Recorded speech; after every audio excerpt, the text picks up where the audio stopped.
তাই আসমানের সৌন্দর্য বেড়ে গেছে।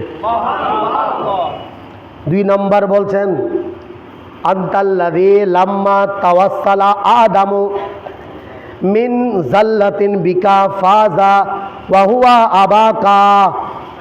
ইয়া রাসূলুল্লাহ, আপনার ওসিলায় তাওয়াসসালা বি মুহাম্মাদিন, আপনার ওসিলায় হযরত আদম আলাইহিস সালাম, ওনার ফরিয়াদ আমার আল্লাহ 300 বছর কান্না করার পরে আমার আল্লাহ কবুল করেছেন। বলো হুজুর কেমনে হচ্ছে?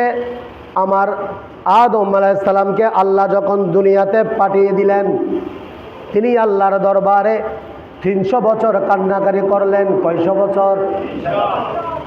উনি হায়াত পেয়েছেন 1000 বছর। আর তিনি আল্লাহর দরবারে দোয়া করেছেন 300 বছর।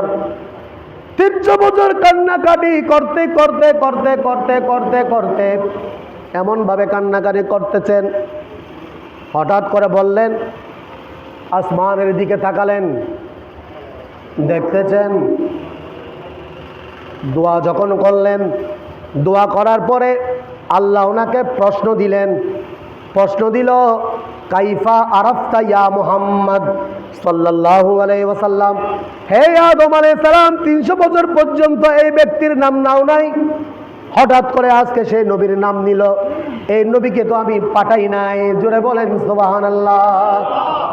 বলে ইয়া রাসূলুল্লাহ, ইয়া আল্লাহ, আপনি যখন আমাকে জান্নাতে থাকতে দিয়েছেন, তখন আমি যখন আপনার কদমে সেজদা দিয়ে যখন আসমানের দিকে তাকালাম, দেখলাম আরশ আল্লাহর মধ্যে লা ইলাহা ইল্লাল্লাহ মুহাম্মাদুর রাসূলুল্লাহ সাল্লাল্লাহু আলাইহি ওয়াসাল্লাম, এই আপনার নামের পরে এমন একটি নাম দেখতে পেলাম, আপনি ঈমানে আনলাম।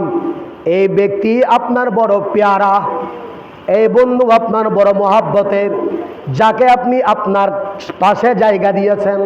সুবহানাল্লাহ।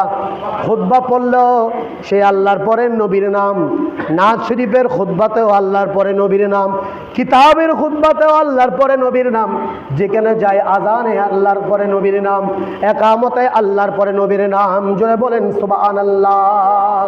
সালাতুন ইয়া